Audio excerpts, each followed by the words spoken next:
美国的前国务卿叫季辛吉，他活了100岁，他讲过了，这个权力是最佳的春药。所以那个川普年纪大了，80岁，他是世界上的人瑞总统啊。那他要吃3个补品，人瑞总统。第一个，他身体要好，他要吃那些我们讲的我们一般的保健品。第二个，那心理的补品呢？心理的补品就是权力。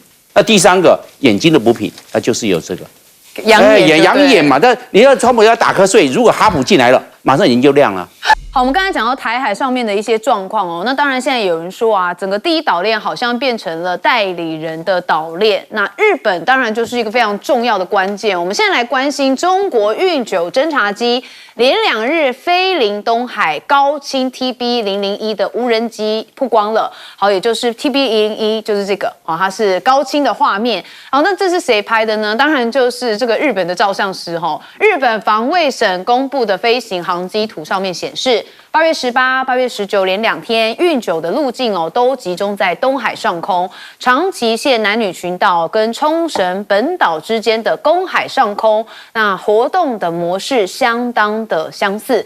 好，那8月18的 TB001的这个无人机飞行路径哦，则跟当日的运9部分重叠。好，用文字说可能比较复杂，我们把画面移到上面一点点。好，也就看到红色的就是 Y9哦，也就是运9。那黄色的部分就是 TB001的无人机哦，他们的路线上面就是这样哦。那当然在台湾的北部哦，蛮北部的海域上面。那现在看到日本防卫省特别说啊，中国2军机飞进日本，好，自卫队的战机也是急升空来进行应对。好，那日本防卫省据报将研发高超音速导弹、无人潜艇跟攻击型的无人机等。好，说作为反击能力的手段，日本防卫省将着手研发不易遭敌方攻击的水中发射型的高超音速导弹，而且还要推进让无人机潜艇具备长程导弹发射能力的研究。那目前澳洲大使有提议要建立日澳印韩中等强国的联盟。好，这联盟要干嘛呢？哦，看起来就是要对抗中国嘛，哈。好，澳洲驻日本大使哦，他叫希勒提出了一项计划，就是日本、印度、韩国跟其他国家建立一个合作框架，来应对印太地区的安全环境。那日本我们就讲到高市早苗，因为他的修宪还是要持续进行哦，看起来他也没有放弃。那他意图修宪扩军，日本的民众哦是非常的反对。那有人希望他尽早下台，因为抗议者说啊，高市早苗过去曾以各种说辞否认侵略历史。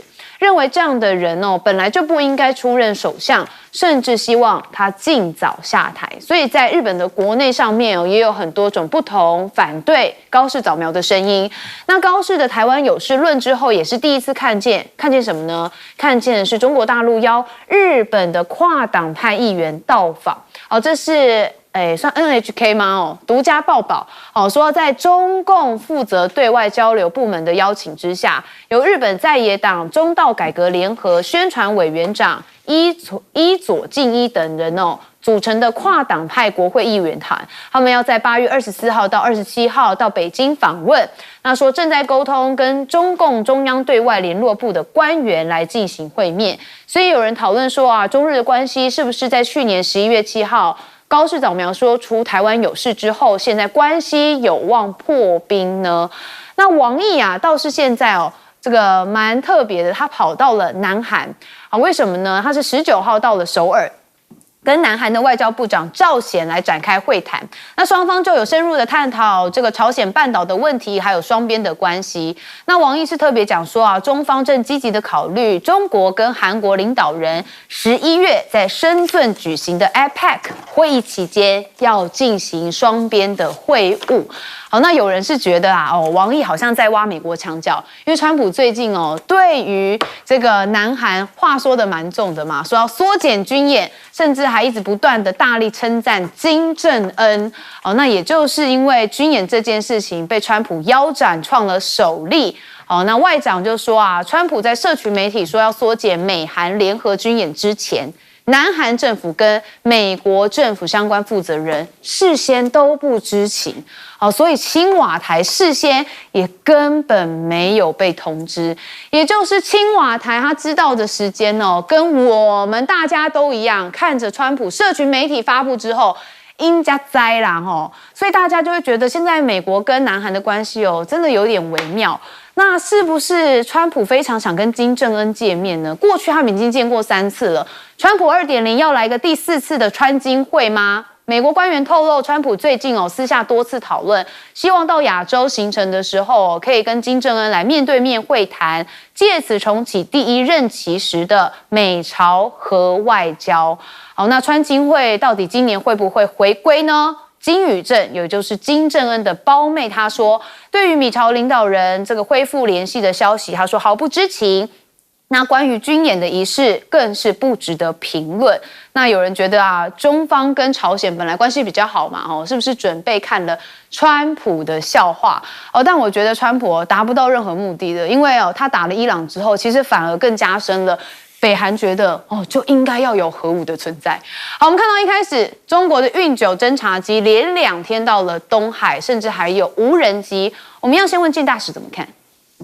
对这个日本，因为从安倍的晚期美国对日本的这些所谓的它的这个军事投射能力的这个限制放宽，那日本就抓到这个机会尽快进行这个军力的改革。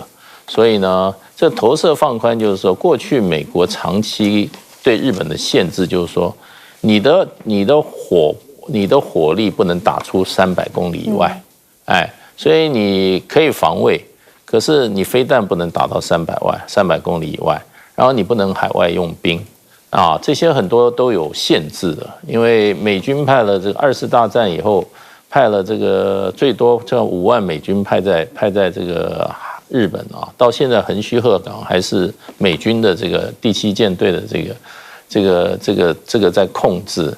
然后也是这个现在是华盛顿航母的母港，母港就是要控制日本。可是因为美国现在自己国力衰退所以他就把日本的这个军事角色让它提升一点，对抗来自中国大陆跟俄罗斯的威胁。所以日本就趁这个机会快速扩张军力。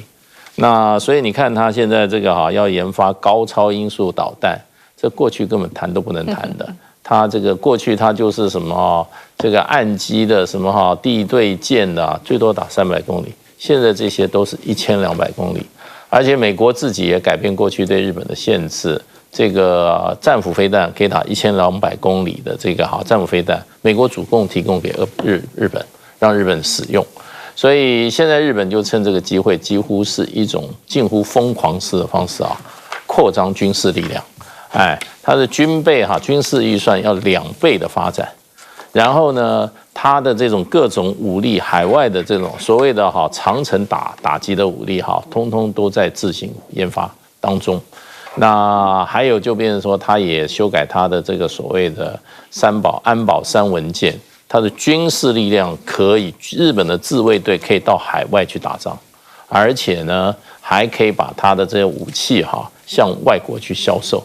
这些都是在短短的这个3-5年之间日本做的非常非常积极的事情。那当然就变成周遭国家都非常紧张了，对，中国大陆很紧张，俄罗斯很紧张，那么朝鲜很紧张，那大家都在关切日本这个军国主义复兴的这个情况。当然这里面就是说走得这么快，当然就变成就是说日本跟他所有邻国关系都出现问题。那么，尤其最近这恶化最严重是跟俄罗斯。俄罗斯普丁事实上他上任以来从来没有去这个南千岛群岛。对。那么他这个月8月17号，19号13号他就登上了南千岛群岛。那所以日本其实周边的安全环境是因为自己这种快速军事化的情况它也变成了越来越紧张。所以你要说日本会不会那么未蒙其利先受其害，那只要看日本现在经济状况就好了。一个国家要陷入战争的威胁的时候首先受害是它的经济。所以感觉大家都有一些紧张程度上面的感受好，将军怎么看呢？日本他想要恢复军国主义，他在这一方面他会腹背受敌。我们先看俄罗斯前一阵子普丁到那个我们讲的北方四岛慈武、泽捉、国后、色丹他上了最大岛，泽捉岛是最大，你看3100多平方公里，总共加起来也只不过5000平方公里，它就到上了那个3100平方公里的泽捉岛最大，而且普丁在俄罗斯执政20多年了，第一次到那个岛的，那表示说他在做宣誓，因为日本呢按照开罗宣言。按照波茨坦公告，以及按照1951年所签署的旧金山合约，1952年4月生效，这个生效的旧金山合约，日本就是限于这4大岛。你这个包含千岛、群岛放弃，都要放弃。台湾什么澎湖、或者通通东沙还南海，通通放弃。这个规定的非常清楚，白纸黑字。那这样子，那日本就是限制在那个地方。那现在普丁上了这个泽捉岛上去，就是一个非常强烈的地缘战略宣示。那现在，让我们看中国大陆，中国大陆现在兵力投射跟他训练的重心整个东移，向日本压缩。你看他在刚才这个图，在东海，尤其是什么？大家又看到啊，运8或运9，这次是运9，特别是 TB 洞洞幺无人机，中国大陆的无人机运用非常成熟。我们知道，一想到大疆无人机，那是商用，它全世界的市占率70%，那是商用。但是军用的无人机，尤其长程的，经常就在东海，而且靠日本这一侧向东压缩、向东转移，压到日本。那换句话说，它腹背受，北边要面对的，我们要北极熊啊，俄罗斯啊，要面对的是战斗民族；那西边的话，要面对中国大陆。所以日本在这一方面，它如果走军国主义的老路，走不通。我认为这两个都是非常军力都非常强大的，然后都是跟日本打过仗了，日俄战争也好，或者是2次大战都是这样。那中国大陆那换句话说，我们知道甲午战争也好，或者是8年抗战也好，都是。所以日本在这一方面，我认为这个尤其是高市早苗，它压力山大。所以在这一方面，我认为日本要做一些战略调整。那日本好像在这一方面没有要调整，他不会，他就会勇往直前的冲，就跟2次大战一样嘛，他就是要把14个甲级战犯供奉在那个靖国神社就知道了吧，他都一意孤行的啦。日本你跟他说不通的啦，他每一次都会去参拜，会是怎么样？所以在这样子，日本人他走这个军国主义老路啊，只是走得快跟慢，他一定是慢慢，一定是朝这个方向去走的。好，所以日本这样子的做法，其实也让整个台海跟第一岛链都不太平静哦。最近，好，崇涵教授怎么看？这个南韩现在在李在明下的是我们走的是平衡外交，他在美中之间，他不想要学之前尹锡悦那样全面亲美，所以他讲求说韩国一个务实的外交啊。那务实外交展现在哪呢？比方说他2024年那时候国会选举的时候，他那时候还是在野党最大的党共同民主党的党主席。那时候就记者问他说：“你对两岸之间的看法是什么？”他说：“我们对两岸如果爆发什么冲突，我们不要卷在里面啊，而对中国说声谢谢，对台湾说声谢谢啊。”那大家就觉得你是不是对中国太好了？那个时候就有人对，所以他们国内很多人叫他 China Lee。对，这样子说对。2025年哦，他又讲，有人问他说，如果又有记者问他，那时候他准备选总统，说如果两岸爆发战争，你的看法，你的做法是什么？他说这个问题等到外星人入侵的时候，我们再来回答好了。所以代表说他对于美中之间的竞争，还有对于亲美亲中，他选择一个我们讲比较第3条路线，或者我们讲比较避险的路线。好，所以李在明在这个感觉他采取避险，对中国释出较为友好态度之后，你看现在中国外交部长王毅就来了嘛，就开始谈一些事情，最主要是还是什么朝鲜的问题。那其实李在明对于朝鲜的问题，我们知道他上任之后，最主要第一个，他就是要取消所谓新战扩音器，他希望这个借由这个不要在边境这个38度线继续在这个用这个新战扩音去刺激这个朝鲜，有助于恢复两韩之间的对话了。这第一个。那当然他也鼓励民间团体不要再空飘这种传单过去，你再空飘过去，然后他们再用什么粪便气球再推回来，两边的关系又很糟。再来是李在明对于朝鲜他的问题是他认为必须要恢复两韩的对话，所以他主张要什么？要重新恢复所谓南北联络管道，所谓南北韩共同联络事务所。我们知道这个共同联络事务所在2020年的时候，因为朝鲜不满这个李在明不是李在明，南韩之间还有青瓦台默许脱北者的问题，所以他们就把它关闭。关闭之后呢，又有很多这个南韩的民间团体又在空飘气球那些在骂这个金正恩，然后呢，金宇镇就非常生气，就把这个联络事务所炸了，所以弄到了后来整个炸掉，大家还记忆犹新。那李在明认为说，他不是要把它盖回来，他是想说，我要让这个南北韩继续恢复对话。好，那恢复对话非常重要。那中方这次王毅来，就是希望来把南北韩问题能继续再降温，然后促成一些更实质的往前推进。但是当中方这一做的时候，谁不高兴？我觉得川普他就不太川普他不太高兴。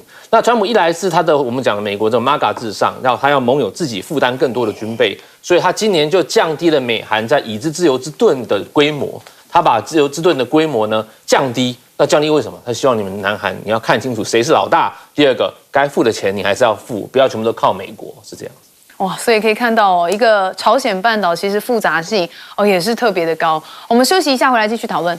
可能有网友说一轮怎么今天都没有谈川普呢？一日不讲川普，便觉面目可憎吗？但是我们的制作单位也很坏啊，他第一个标下什么？他下川普宝宝外出要带安抚奶嘴，这是我儿子吗？他现在还在吃奶嘴但不是，为什么讲这样呢？我们带大家来看其实川普有一个美女助理最近形影不离，掀起了热议。这是谁呢？她叫做哈波 Harp。35岁是川普最忠心的幕僚，鲜少在镜头前发言，但是几乎全年无休，无时无刻不在川普身旁连总统专用的直升机陆战队1号，还有一个他的固定座位，就代表他是非常获得川普的信任。有知情人士说如果想把某个资讯送进川普的椭圆办公室，最快的方法不是找白宫的幕僚长，就是找哈波所以哈波在川普的心中地位也是蛮重要的。另外有人讲，2023年川普准备出庭时，车队没有哈波的位子，哈波当场就跟其他的幕僚爆发了激烈争吵，那坚称川普本人要他同行，那最后即使没有位子，他也是人员不愿意留下，所以干脆直接钻进了一辆休旅车的后车厢，跟着车队出发。所以如果说2023年这时间点他没有当总统嘛，所以在他没有当总统之前，哈波就已经是他非常忠诚的幕僚了。那因为上个月大家不是记得吗？川普在土耳其出席北约峰会之后，面临了伊朗可能暗杀的威胁，所以紧急更换了空军1号的专机。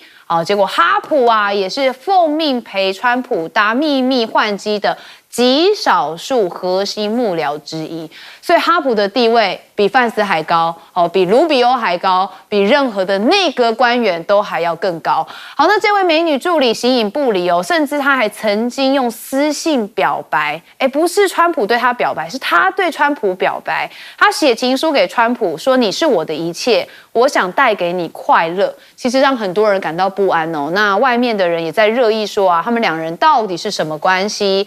那《纽约时报》的白宫记者哈伯曼，他则说，川普之所以选择让哈伯在土耳其陪同他转移到第3架的专机，是因为对这位80岁的总统而言，哈伯某种程度上面就是川普的奶嘴是他的安慰毯所以呢，也因为《纽约时报》的这个白宫记者这样说，所以我们的制作单位才下了第一个标。那现在中俄掌握北极海的财富，那怎么说呢？因为广州港的南沙港区19号迎来了海捷航运在这个港口的北极中欧快航的 CAX 的首航。这标志着华南地区经过北冰洋到欧洲的航线是正式运作了。如果大家有在关注，其实去年就有曾经从宁波这边来到欧洲当时说18天就能到，那目前这个航线我们看了一下，说是14天就能到，所以大幅的缩短了这个航程。那挪威学者则说这不仅可能是中国推进的冰上丝绸之路的手段，其实也凸显了俄罗斯正借由这个新航道要强化地缘政治的控制。那当然，反观美国他们现在陷入一些经济的困境包含他们的美债突破了40兆美元，利息非常可观已经超越了国防。看到贝森特宣布将10至30年期的公债的买回规模翻倍，至少到40亿美元，所以大概是1275亿台币。那现在贝森特也突然要加码，要回购长债，那好像是试图要为承受卖压的美债市场来降温也就是美国的财政部出手了。那这位 RSM 的首席经济学家呢，他认为贝森特这个举动着眼的是短期的政治利益，而不是真正致力于恢复物价稳定。也能想象因为马上就要进行他们的中期选举了哈，必定要做出一些手段。那中国现在呢发展太空啊，真的也不落下风，因为我们看到中国回收了不锈钢制的火箭，创全球先例，实现了陆地回收、海上网捕的双轨并行。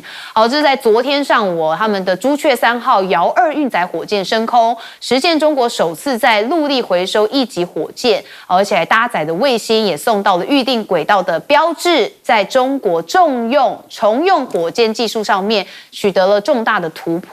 那当然就会跟美国的 SpaceX 的蓝色起源来进行竞争。好，那现在看到央视记者有一些讨论，我们来听他怎么讲。着陆直腿展开，最后100米。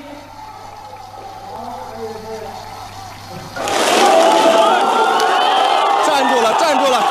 我们可以从后面可以看到朱雀3号遥2火箭成功稳稳地站在了着陆场屏上。好，所以你可以看到这个是当时的实地的画面播报。好，那中国先太空旅游热，有火箭发射跟火山的火星体验成为了焦点。那当然 NASA 最新影像也有曝光，为什么？因为 SpaceX 的火箭竟然失控撞了月球，甚至砸出了18公尺的巨坑。好，那当然这个是全新的陨石坑，就这样被 SpaceX 给砸出来了。好，我们看到一开始的这个 HARP。35岁，那现在大家突然发现他，我觉得应该是因为这个秘密换机的事情，然后现在开始有很多人发酵。我们先问介大使怎么看这件事？对，最近1-2天，这个美国媒体就在专门追他，对，这他的新闻，而且各种描述都有。还有我看最离谱的一个报道说，那个川普的太太老婆梅兰妮亚，他说他已经正式放弃他作为第1夫人的职务了，他要让给他是不是？没有这样讲，就是说他现在不管了那个就在影射这个川普跟这个 HARP 之间的关系有一点点，不晓得不可告人吧，对不对？那也有传言说这个 HARP 的哥哥出来抗议，说这个关系不正常。他说，不过他的讲法其实怎么样？他说他妹妹就是说这个 HARP 把他这个川普当父亲一样的去崇拜了，因为他自己的父亲过世了，所以他对川普是非常的崇拜，非常的怎么讲卖力，几乎所有的心力都投注在川普一个人身上，所以他就变成现在呢。所有要接近川普的人里面想要把这些讯息传到川普第一个要找他，所以他变成什么人肉这个印表机。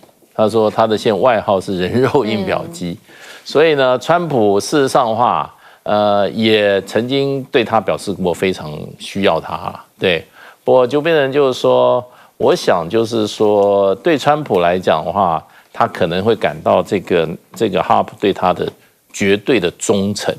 刚刚讲的几个，他最喜欢这种的，他是100%忠诚。所以刚刚在讲说，他这个赶不上车，人家车不给他坐，他连 SUV 的那个行李箱他都跳进去，就是不要被川普之间，他跟川普之间永远要跟在他身边的意思。那你要换到别的这些长官的话来讲的话，应该也会蛮感动的。哇，我这下面这个人这么忠心啊，100%忠诚，100%。而且说实话，他好像也应该我没有查到他有婚姻，他35岁，他过去曾经得过骨癌，所以呢，那个时候川普通过一个有关的这个医疗的法案的时候，那这个哈普他就出来公开说他救了我的命，因为是有关这个他治疗骨癌的时候他自己讲了他自己的故事。那所以这里面就变成他们两个的关系是有很多怎么讲呢，都会让彼此好像很刻骨铭心的这种记忆的。不过我想现在美国的媒体正在找各种证据来证明说这两个人的关系不简单。是，所以你看到我们导播有放嘛？这个就是 HARP 的画面金发美女啦，对，35岁，对，35岁。不过他讲说你是我的一切，对不对？那就是说，这个还是有解释空间。现在还没有这种一枪毙命的这种什么证据，所以我觉得现在华府的这个各界大概已经全力动员了，想要找出一些证据，来证明某些他们想象的事情。所以政治上面总是会有一些八卦的花絮，更引人入胜。好，崇涵教授怎么看呢？这个非常有趣哦。他的正式职称叫做 President Special Assistant and Executive Assistant to the President， 是总统的贴身秘书哈。坦白讲，我们一开始都认为总统他的最重要的是白宫幕僚长，就是 Susie Wiles，对不对？但是 Susie Wiles 我们知道他是处理白宫的所有行政事务。哦，那当然，在早之前，我们讲苏西威尔是账房，川普在选举啊，方方面面，甚至早在佛罗里达的时候，苏西威尔是管他的所有的账，感觉他们应该是更贴近。没有，这个 Hart 是私人贴身秘书，简单讲，就像总经理特助啦。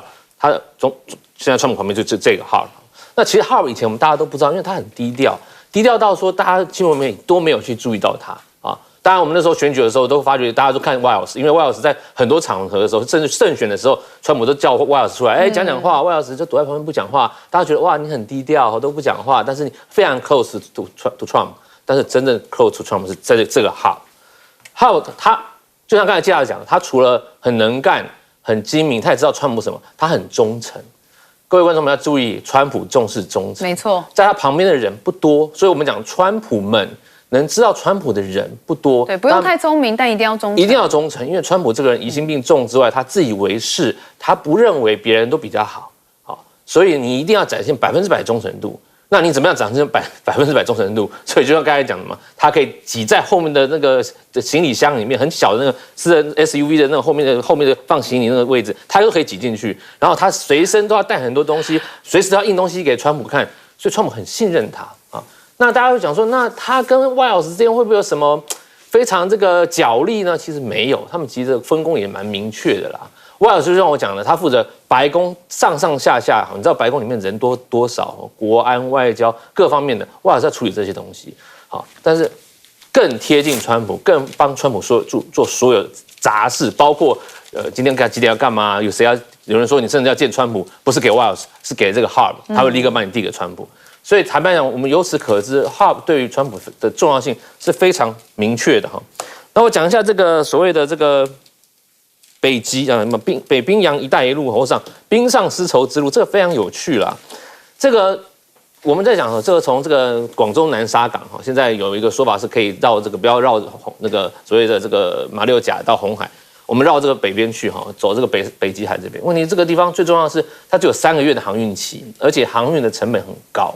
所以，如果你要避开所谓接下来如果在这个海上丝绸之路遇到任何阻碍，特别是美国在强调这个海上自由航行的时候，那中国大陆说，那我们走北边。可是北边的时候，你遇到不仅仅是天候的问题，费用的问题，还有那边是俄罗斯的管辖范围，还有现在还有很多所谓环保跟生态局家觉得，如果你真要走北边，你会制造所谓碳排放或是黑碳，会不会污染环境？所以呢，坦白讲，要开采这个就开发北极航道哈。还是有一些限制所在啊，并不是像我们讲的这个接下来一带一路会有一个什么我们讲的冰上丝绸之路这么广大啦，这样是。好，将军怎么看呢？我认为那个美国的前国务卿叫季辛吉，他活了100岁，他讲过了，这个权力是最佳的春药。所以那个川普年纪大了，80岁，他是世界上的人瑞总统啊，那他要吃3个补品，人瑞总统。第一个，他身体要好，他要吃那些。我们讲的，我们一般的保健品，你看川普吃不是一定吃，因为他维持他的身体，他已经80岁了，毕竟有点老态了。第二个，他的生理的补品，那生理的补品，我们知道啊，这个生理的补品是保健品，那心理的补品呢？心理的补品就是权力，你有权力，你注意看他来电了，你看对不对？他来电，精神就来了嘛，那这符合季辛吉所讲到了。那第3个，眼睛的补品，它就是有这个。养眼嘛，但你要川普要打瞌睡，如果哈普进来了，马上眼睛就亮了，好像滴了那个眼药水一样，不是就这样子吗？本来要打瞌睡的，年纪大了嘛，难免打瞌睡嘛，是不是这样子？所以很有用。所以哈普的功用是这个，是这一个，对，可能然后先开始有这些消息，然后再被人入幕之宾，那这是循序渐进嘛。所以这个身体的补品，也就是讲生理，还有视觉的补品。还有权力是什么？心理的补品。那你年纪大越要啊，不然他在哪里？总有人生总有个目标吧，是不是？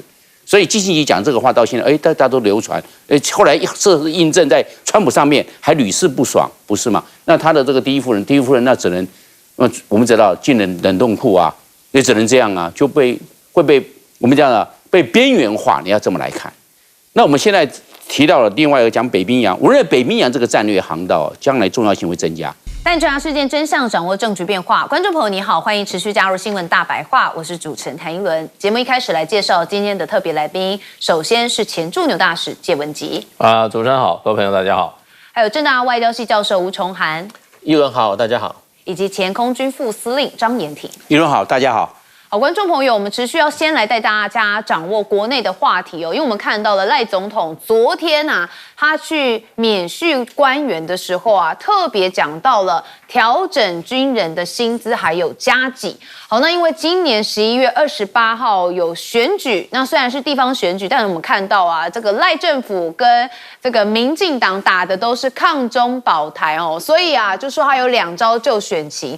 第一个抗中是要反攻大陆了吗？好，首先看到就是针对军人的薪资，他做了调整，说从7月开始还回溯到7月，新增第3类型的战斗部队加给，让在旅级以下提供作战持续力的部队官兵，每个月增加4000元的加给。好，更在发文补充说，调整军人薪资跟加给，就代表国家对国军专业的尊重。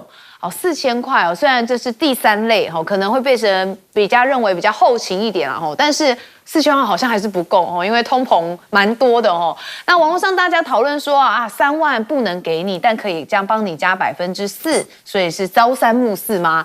那为啥把军人的加薪案说成是违宪？那也有人说有立法的加薪你不干，只想挣撒币。好，为什么网友这么多这样讨论呢？主要原因就是因为立法院之前有曾经3读通过要帮军人加薪3万元，但是行政院不执行不附属但是赖总统说的丢塞啦所以只能他撒币。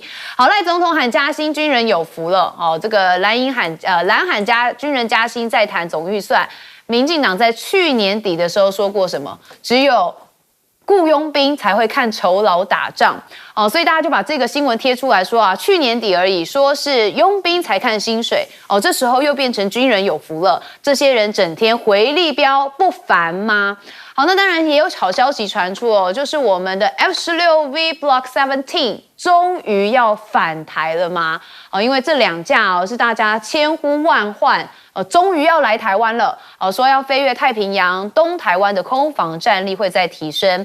好，那这2架战机的编号对不起，有3架是6722、6727、6728的单座机，可能依惯例将横越太平洋飞行途中接受美军的空中加油，最后返抵台湾。好，到底什么时候到台湾我们也很关注毕竟我们当时买的是66架嘛，对不对，将军？66架如果只来3架这个实现率也是相当的低好，那我们再看到有人问卦说，军人加薪，新军武到货，这是要反攻大陆了吗？因为有人觉得真的是无风不起浪这几年又帮军人加薪又买新的军武义务期也延长了年限看似要保家卫国，实际上是在扩军吧。中华民国扩军在网友的眼中看来只有一种原因，就是我们要应对即将到来的战争。但是很奇怪中国现在根本没有要打我们的迹象所以这是要反攻大陆吗？当然这是一种反串这反酸文，但就是真的很奇怪怎么会有这么多的迹象都显示好像对中国大陆的战争味道变得很重那当然有人就说这就是一种招数嘛这个抗中的招数。好，那另外一个就是恐中说中共又借选了吗？好，这个一轮的老师明居正呢因为他是反共大将他对于中共认为也有借选的可能性，说中共将利用黑道跟里长来下手所以我们确实也看到有检察官是不是也发了信给里长说不要去什么对岸落地招待可能会变成反渗透法来进行办理。好，那赖总统也称北戴河会议下令借选，国台办现在针对这件事情有回应他说民进党你选赢才叫没借选吗？好，这是国台办发言人朱凤莲说，每逢台湾选举，民进党惯用的伎俩就是反中抗中。赖清德的逻辑哦，好像只有民进党赢了选举才没有介选，只要民进党选输了，就是大陆在介选。好，这是国台办发言人的回应。那我们也看到，不只是抗中，我们这个国内在烧，其实在世界上面，美国也蛮喜欢用这个中国威胁论的哈。好，这个是美军台湾有事的布局曝光，说他们近年强化在菲律宾的军事布局，目的之一就是要因应台湾有事，甚至华府还将兵力跟武器分散部署在第一岛链的各处。战略意图显然就是要提高中国对台湾动武必须付出的代价。不过，美军如果要在菲律宾基地储存特定武器跟特定军事活动，还是必须获得他们的总统小马可仕的批准。好，但是小马可仕上周曾经讲过，菲律宾领土不得用于发动攻势。所以这个如意算盘打得准不准呢？恐怕没这么简单哦。那现在有港媒说啊，北京研究在南海岛礁来建立机器人堡垒的防御体系。好，这是中国海警研究人员提出了一项前线防御的构想。未来或是将在南海岛礁部署由空中、海面跟水下无人平台协同作战的机器人堡垒，要应对的就是日益严峻的低成本无人机群的攻击挑战。好，这个是港媒说北京有在做一个新的规划。那中国啊，也希望在民主礁周边来建海洋观测站。好，那南海的生态布局引发了美菲的警戒。好，但是你可以看到这是《自由时报》报道的。好，以及现在有说啊，卫星影像显示中国大陆完成了羚羊礁一期工程，恐怕会加大北京的军事优势。好，再都显示这个对岸确实在很多部分上面都是集体直追。那这是不是也是一种扩散中国的威胁论呢？好，那当然这个全球有这样子的国际的说法，那当然我们国内就是抗中保台了啦。谢大使安怎看？我觉得这个好像军人好像要接受施舍一样，我们全民的意志说你要加薪3万块，对不对？立法院代表全民嘛，这是来自民间的代表，大家都愿意啊，觉得我们军人保家卫国啊，劳苦功高。我以前在服兵役的时候，我就觉得，我说军人为什么拿跟我们一样的薪水？我就觉得不太公平啊。为什么？因为我们平常我们工作，我们就是3-8制嘛，对不对？8小时工作，8小时啊，这个休闲8小时睡觉。那这个中间你在工作职场就8小时嘛。那我在当兵的时候，我发觉我不是8小时3-8制啊，你是24小时，我是24小时啊。对啊，我说24小时，那你比一般人是别人的工作3倍的话，而且军人有年限哦，有退休年限，而且退休年限啊，还有很多什么你升官一定要升到什么，要不然就他不是一般公务员呐，对他那个比一般的职场那个要求更严呐，而且那个时间是我们的3倍。我说为什么薪水跟我们一样？我那时候我还是服义务役的，我跟那个不自愿役的，我都常跟他们讲，我说这个对你们不公平。我是真的打心，我是觉得对，而且他们这个执勤啊，真的就变成就是说，那个真的不分昼夜，有的时候晚上啊站岗，我们那个时候轮站岗，站一个站岗站到深夜2点3点，我们的怨声载道。那职业军人所有的职涯都面临这些随时准备工作的，然后不分白天晚上的。那这个薪水跟一般人一样，我是觉得不公平。那现在这个你可以赖清德说啊，明年全台湾1人1万块。那为什么你这个是什么？你这个是什么？你这个是依照每个人的怎么样？每个人的贡献来给的吗？对，当然我欢迎啊，你给1万块可以啊。可是为什么军人？我们的立法院要给3万，你最后说我给你4000，你这个是一种非常大的傲慢呢。而且你现在搞得那么多情务，对军人现在两岸关系被你搞得那么紧张，尤其我想我们的飞行员那个出勤的那个待命的时间比以前多了，对不对？你如果两岸关系像马英九的时候，大家这个和平之海的时候，大家就没有那么大的紧张，也不会天天就紧急状况。你从蔡英文开始，你没有考虑到军人，又因为你们这种挑衅，还有跟大陆的对抗，你增加了军事人员多少的工作量跟多少的心理压力，你有没有算过？所以我觉得我们这个社会这些决策者啊，都是什么？好像什么都是我高兴就可以，不高兴你们就不给你。这个是一种非常不科学、不理性的一种执政的态度跟方式。那所以我觉得，我还是替我们这个军人抱屈。对，我觉得我们这个社会亏待了我们的军人。因为我们以前年轻的时候，我们这些很多这些朋友啊，就比如说住在眷村啊，对不对？然后父亲是这个父亲是军人的，很多人小孩子没有看过他爸爸几天呢，1年365天，对不对？常常爸爸不在家，那问了他们的生活没有一般人过得好，待遇都不好，因为我们长期对于我们的军事人员，我觉得是亏待。那你今天赖清德，人家要给3万，你最后说你批出来是4000，你这对得起我们的这个劳苦功高的军人吗？补充一下，我这几天也看，因为汉光不是从5天4夜拉到10天9夜，对，有人在脆上面说他小孩都没有人顾。他没有后援，但是先生也不在家，然后他就问顾大部长说，可不可以有一些调整，不要再这么多的勤务了，让他的先生没办法回家顾小孩，这就是问题所在，对不对？好，我们今天要问将军，你就是职业军人退的，对，那个刚才讲的汉光演习，他这个变为10天9夜这10天9夜都24小时在里面，不能休息，所以那个小孩子你要想办法，尤其是夫妇都是军人，那收在演习啊，那有的时候不是在驻地啊，他演习时候有时候机动调到外面去了，所以在这一方我认为要多考量。另外，给军人这个加薪，立法院已经通过给军人加薪3万块钱，你现在给他加这个4000块，给这个战斗人员才4000块，我认为同一个标准，对，都给3万，立法院通过了嘛，那他应该乐观其成啊。我认为赖清德不要挡，你就让这3万块钱通过，这是立法院113个立法委员一致决议通过的。你为什么赖清德要把它冻结？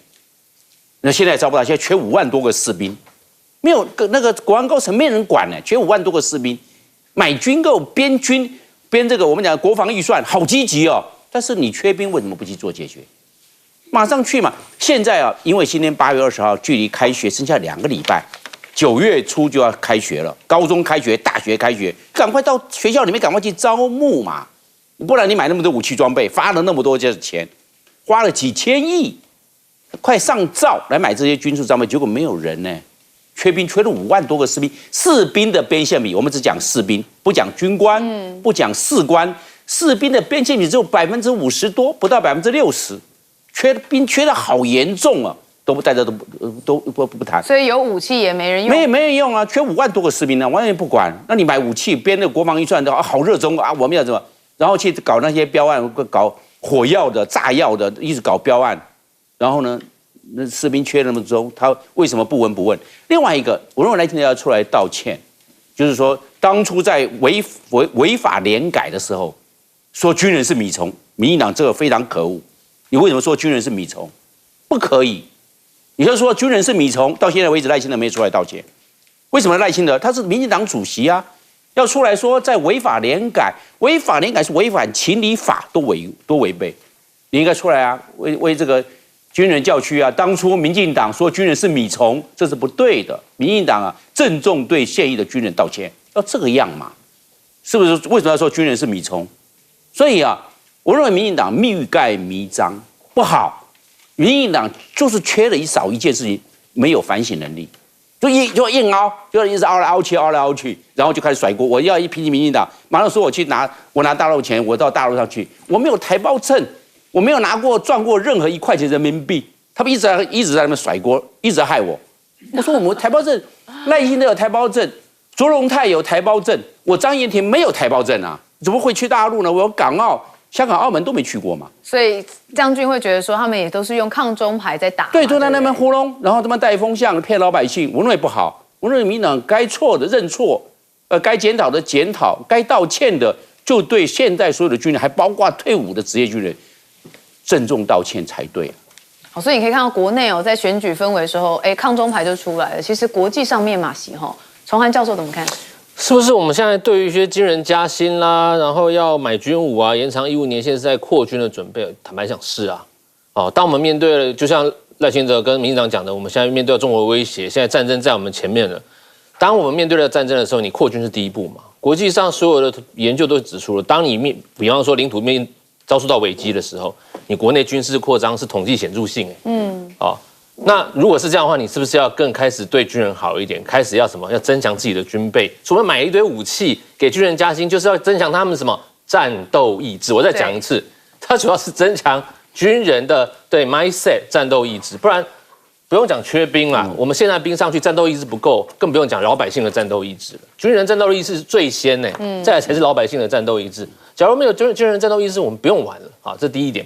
第二点，那我们讲扩军或者我们讲的军备竞赛，在这个我们在研究上面是不是跟所谓战争或是冲突有相关性呢？坦白讲，它是有一种相关性，是说当两个国家在进行军备竞赛的时候，它会进到一种叫做安全困境 （security dilemma）。简单讲，是安全困境就是我增加了军备会造成你的不安全。当你感到不安全的时候，我也要增加军备。是不是两岸就是这样子吗？现在两岸就是我们就说对岸增加军备，台湾觉得虽然我们打不赢你，但是我们我们会害怕，所以我们现在也要有战斗意志，也要增强军备，也要增加军人的数量跟战斗意志。这个就是一个来回交叠。但我们是因为美国的压力更多吧？都有美国压力，当然我们就是一个美国的缩影。为什么？因为美国面对到中国大陆的挑战的时候，他要找个代理人。问题是美国现在遇到川普说你们自己要有战斗意志，要有军人能打，我们才会愿意帮你嘛。所以这个其实它就是一样的东西这联动的。所以我们不能说你要马好，又要马不吃草，对不对？你要军人打仗，可是对军人的一些贡献对进军也没有做到位。我们这是什么呢？进军这个东西，我觉得其实是方方面面我们都要去做的我要讲这个菲律宾这个南海这个问题，我觉得现在小马可是有点在改风向了他现在除了当然他对中国大陆在这个里约滩上面的这个两边的在划界上面，因为里约滩是在菲律宾的经济海域里面，但是它又是在中国的时段线里面。那现在呢，小马可是想要在这个上面谈那个油气共同开发的问题。那当然，过去这个问题从杜特地时代其实就谈。2018年北京跟杜特地他们谈了一个有关这个所谓的中非共同开采油气的一个，他们签了一个 MOU， 并且还做了一个工作会议。当然，就是就这个上面，他们想要进行一些推进跟达成共识。他们是有组成一个行政工作会的但是因为呢，这个上面最重要一个问题是说，两边中国跟菲律宾在合作开发油气上面，它的收益谈不拢。简单讲，收益是什么？因为依照菲律宾宪法，只要在它的经济海域或者领海之内的国有这个资源，必须要收60%以上的利润。那中国说没有，可是我们要收4%9%，所以一开始在这上面就谈不拢。后来习说，如果你们愿意把这个当年这个2016年南海争议搁置，中国我们收4%收益就好了。但是这南海争议在国际海牙法庭上面是讲什么？是说这个菲律宾拥有这个中国是非法占有这些所谓的，比如说黄岩岛那些的。所以我觉得两边在这个法律上面也好，在行政作业上面也好，对于这个所谓南海共同开发油气还一时半刻很难达成一个共识了。但是我觉得小马可他还是想要做这方面，因为他有很多的这个油气的利润在这里面。是，所以每个人都有自己的盘算啦。我们休息一下，马上回来继续讨论。